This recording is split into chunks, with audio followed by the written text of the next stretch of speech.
भाई साहब के पास कितनी ज्यादा प्रॉपर्टी है ना संजू, तभी तो वो अंकल जी के इलाज का खर्चा इतनी आसानी से उठा पा रहे हैं। I mean, एक बार में 15-15 हजार के बिल बन जा रहे और फिर भी उन्हें कोई टेंशन नहीं।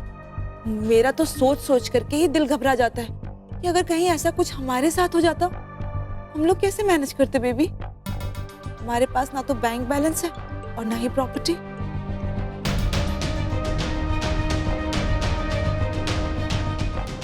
संजू बेबी, मैं तुमसे कुछ पूछूं तो तुम बुरा तो नहीं मानोगे ना?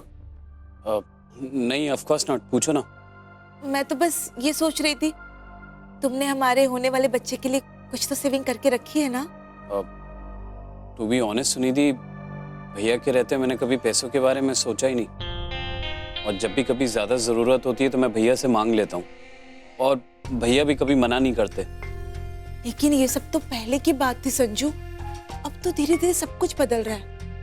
अब भाई साहब के खुद के बच्चे भी तो बड़े हो रहे हैं और उनके खर्चे भी बढ़ रहे हैं, और उसके साथ साथ वो अपने सास ससुर का भी ख्याल रख रहे हैं। जरा सोचो संजू, अगर किसी दिन तुमने भाई साहब से किसी जरूरी काम के लिए पैसे मांगे और उनके पास नहीं हुए तुम्हें देने के लिए, फिर तुम क्या करोगे बेबी?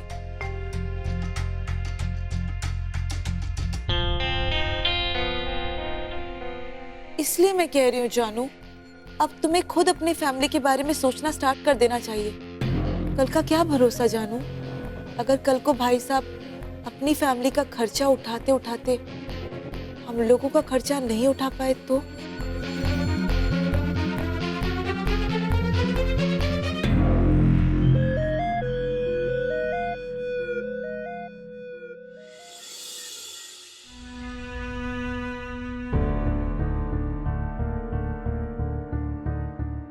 पापा, बेटो, हमारे डीमैट अकाउंट में कुछ बॉन्ड्स पड़े हैं बेटा, बैंक जाकर उन्हें तोड़वा लेना।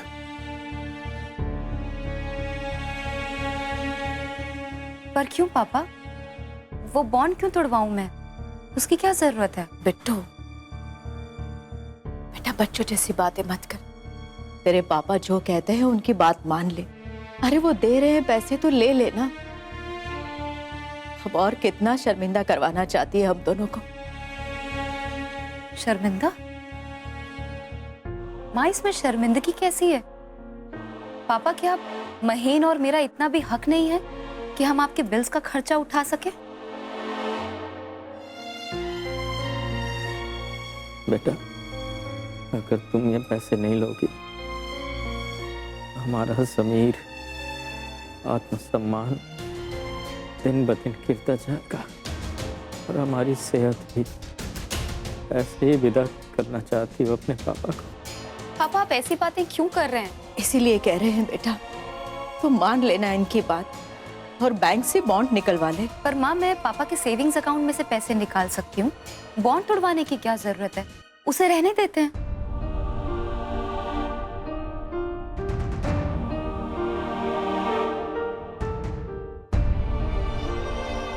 क्या बात है माँ? पापा, आप लोग मुझसे कुछ छिपा रहे हैं क्या?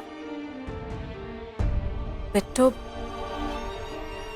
दरअसल बात यह है कि पिछले कुछ महीनों से तुम्हारे पापा की पेंशन नहीं आई,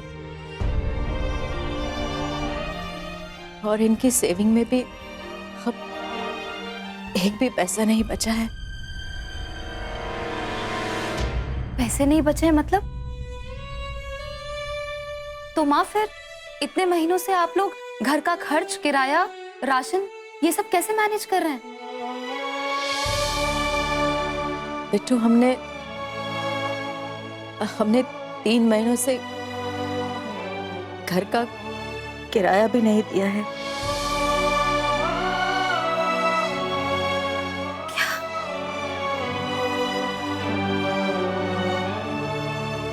माँ, इतनी बड़ी बात हो गई, आप लोगों ने मुझसे छिपा कर रखी सिर्फ इसलिए क्योंकि आप अपनी बेटी से पैसे नहीं लेना चाहते? मैंने सोचा था कि आप मुझे अब भी अपना बेटा मानते हैं, पर आपने भी मुझे पराया कर दिया। नहीं बेटा, ऐसी बात नहीं है। वरना हम तुम्हारे घर रहने भी नहीं आते। सुषमा, तुम ही समझाओ इसे। देख बेटू, तेरे अपने खर्चे हैं और हम बेकार में तुझे परेशानी में नहीं डालना चाहते थे। और वैसे भी हम दोनों का खर्चा ही कितना होता था, हो जाता था मैनेज। बस इसीलिए तुझे कुछ नहीं बताया हमने। पापा, अगर आप लोगों ने मुझसे ये बातें छिपा कर रखी तो कुछ सोचा होगा इसके पीछे। आपने जो सोचा समझा सब सही है,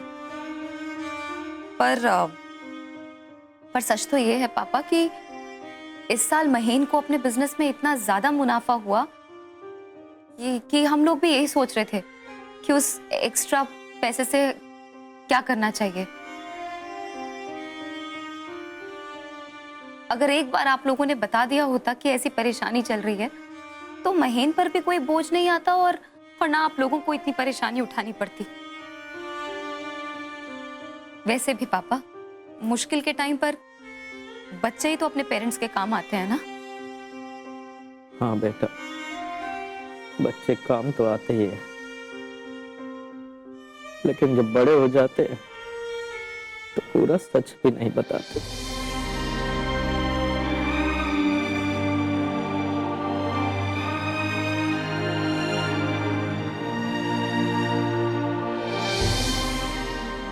पापा, जब मैं छोटी थी तो आपने कभी मुझे किसी भी चीज के लिए मना नहीं किया।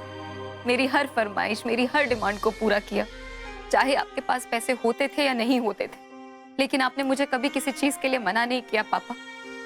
बस अब मेरी बारी है पापा, आप लोगों को मेरी जरूरत है। मुझे और महीन को आपका अच्छे तरीके से ख्याल रखना है और अब हम आपकी एक भी बात नहीं सुनेंगे। जब तक आप पूरी तरीके से ठीक नहीं हो जाते, महीन और मैं आपके सारे खर्चे उठाएंगे और इस बात पर कोई बहस नहीं करेंगे हम पापा, प्लीज। तब तक पापा आप बस अच्छे से आराम कीजिए, अपना ख्याल रखिए, जल्दी से ठीक हो जाइए पापा। उसके बाद आपको अपनी मन की तसल्ली के लिए अगर वो बॉन्ड तुड़वाना भी हुआ तो आप तुड़वा लीजिएगा, मैं कुछ नहीं कहूंगी। पर प्लीज तब तक मैं आपकी एक भी नहीं सुनूंगी।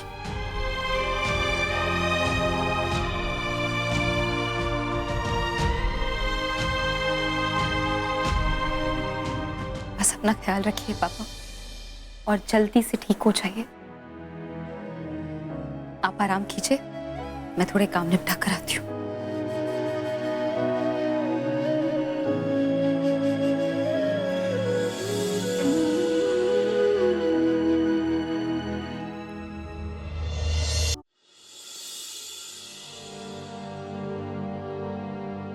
तेरा दिमाग तो ठिकाना है तुमके वाली, ये क्या करने जा रही है तू?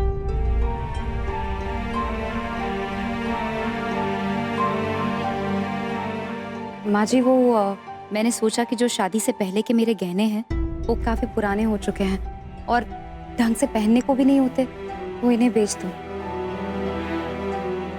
क्या बात है तुमके वाली, सोना जिसे लक्ष्मी का रूप माना जाता है उसे बेचना चाहती है? दाद देनी पड़ेगी तेरी अकल की। क्या मैं पूछ सकती हूँ इसकी वजह क्या है? माँ जी, वो घर के खर्चे इतने ज्यादा बढ़ रहे हैं और मैं सोच रही थी कि अगर इन गहनों को बेच दूंगी तो थोड़े पैसे आ जाएंगे और उन्हीं से शायद महीन की थोड़ी मदद भी हो जाए। ये तो तूने बिल्कुल सही कहा, खर्चा बहुत बढ़ गया है, पर हमारे किसी घर के सदस्य के लिए नहीं, बल्कि तेरे पिताजी की वजह से बढ़ा है।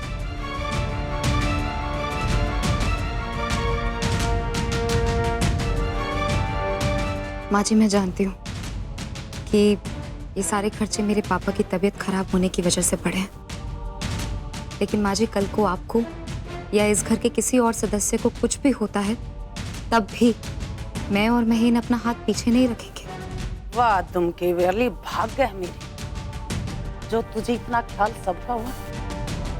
और रही बात इन गहनों की, ये तभी बेचे जाएंगे जब इस घर के सदस्य को जरूरत होगी, किसी बाहर वाले के लिए नहीं, भले ही वे तेरे माँ बाप।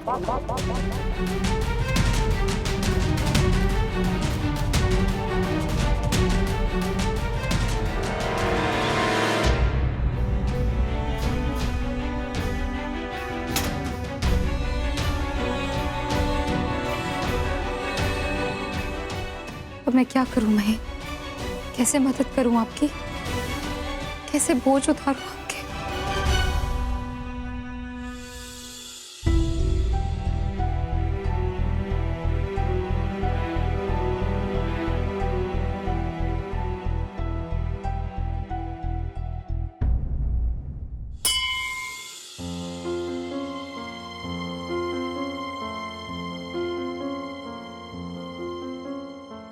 हे भगवान,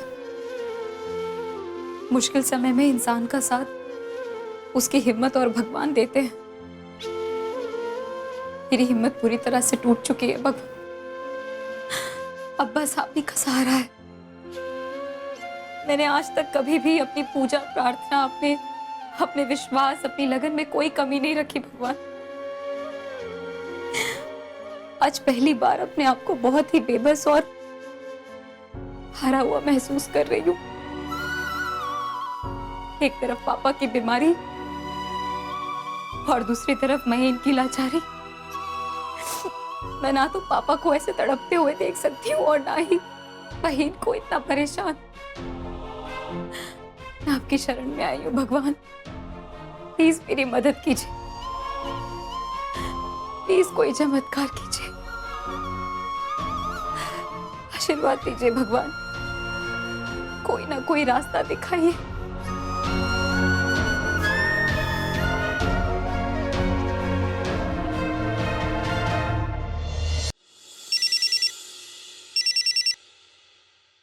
हेलो, क्या मेरी बात प्रतिभा जी से हो रही है?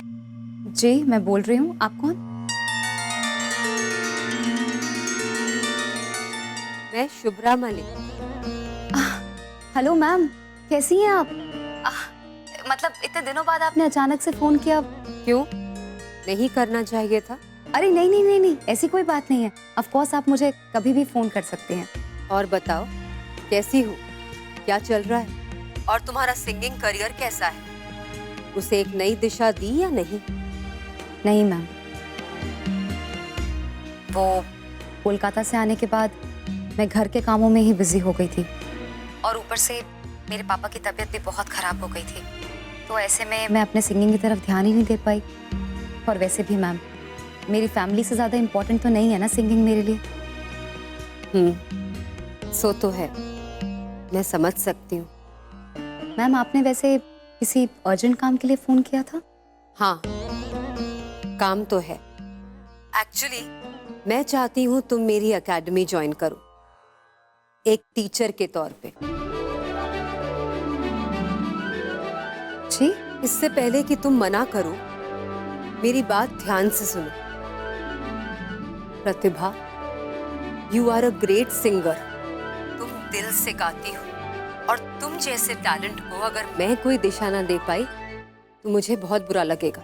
थैंक यू मैम, लेकिन आई एम सॉरी, सिंगिंग तो दूर की बात है, आप मुझसे कह रही हैं कि मैं स्टूडेंट्स को सिखाने के लिए उनकी टीचर बन जाऊं, ये सब तो मुझसे बिल्कुल नहीं हो पाएगा मैम। प्रतिभा, तुम वही हो जिसने एक ऑडिशन से पूरे देश की ऑडियंस को और हम सबको अपनी सिंगिंग का फैन बना लिया था। You are a born singer. तुम नेचुरल सिंगर हो प्रतिभा। शायद तब भी तुम में कॉन्फिडेंस नहीं था, लेकिन सिर्फ एक क्लास के बाद तुम में कॉन्फिडेंस वापस आ जाएगा।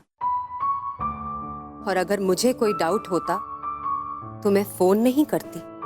थैंक्स मैम, लेकिन लेकिन छोड़ो, थोड़ा सोचो इस बारे में, फिर अपना फैसला सुनाना। इतनी जल्दी किसी डिसीजन पर मत उतरो। अब ठीक है मैम, आप मुझे थोड़ा टाइम दीजिए, मैं अपने हस्बैंड महीन से इस बारे में बात करती हूँ और आपको फिर फोन करती हूँ। गुड, मुझे इंतजार रहेगा। जी thank you ma'am, bye. Opportunity तो अच्छी है, शुभ्रा मैडम की एकेडमी में क्लासेस लूंगी तो खर्चा बांटने में महीन की मदद भी कर पाऊंगी, लेकिन सिंगिंग को लेकर अब शायद मैं कॉन्फिडेंट नहीं हूँ। आ रही है सरोजिनी, एक नई पहल 20 जुलाई से सोमवार से शनिवार शाम 6:30 बजे। ये लीजिए।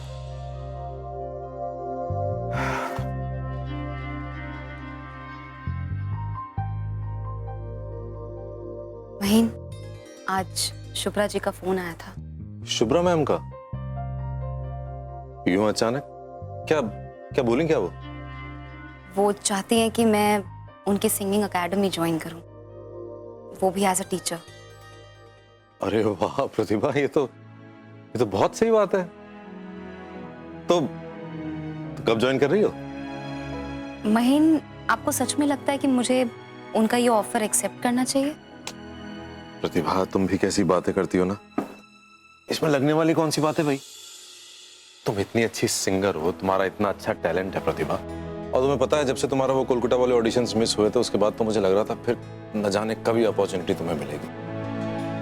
और खुद शुभ्रा मैम तुम्हें ये ऑफर कर रही हैं तो ये तो बहुत बड़ा ऑफर है, तुम्हें कर लेना चाहिए। और प्रतिभा, पता है घर की इतनी सारी टेंशन में तुम वैसे ही परेशान रहती हो। सिंगिंग करोगी तो तुम्हारा मन बहलेगा, तुम्हें सुकून मिलेगा, अच्छा लगेगा। I think you should go for it. और सिंगिंग तो तुम्हारा शौक भी है। हाँ, वो सब तो ठीक है महीन, लेकिन अगर माँ जी को ये सब पसंद नहीं आया तो? तुम माँ की टेंशन मत लो, मैं उन्हें बोल दूंगा। इनफैक्ट कल सुबह ही बोल दूंगा। पता है महीन, जो लोग आपके अपने होते हैं, जो तुमसे प्यार करते हैं, तुम्हें समझते हैं, तुम्हारे हर बुरे अच्छे वक्त में तुम्हारा साथ देते हैं, जब उन लोगों का मोटिवेशन मिलता है ना, उनका सपोर्ट मिलता है तो क्या? तो सब कुछ अच्छा और सुलझा लगने लगता है। और आप सो जाइए अब, चलिए जल्दी से। हाँ, ओके म्यूजिक टीचर। तो अब कल की सुबह एक नई चुनौती लाएगी और एक नया मौका भी। बस यही उम्मीद करती हूँ कि इस चुनौती पर खरा उतरूं और महीन की मदद कर सकूं।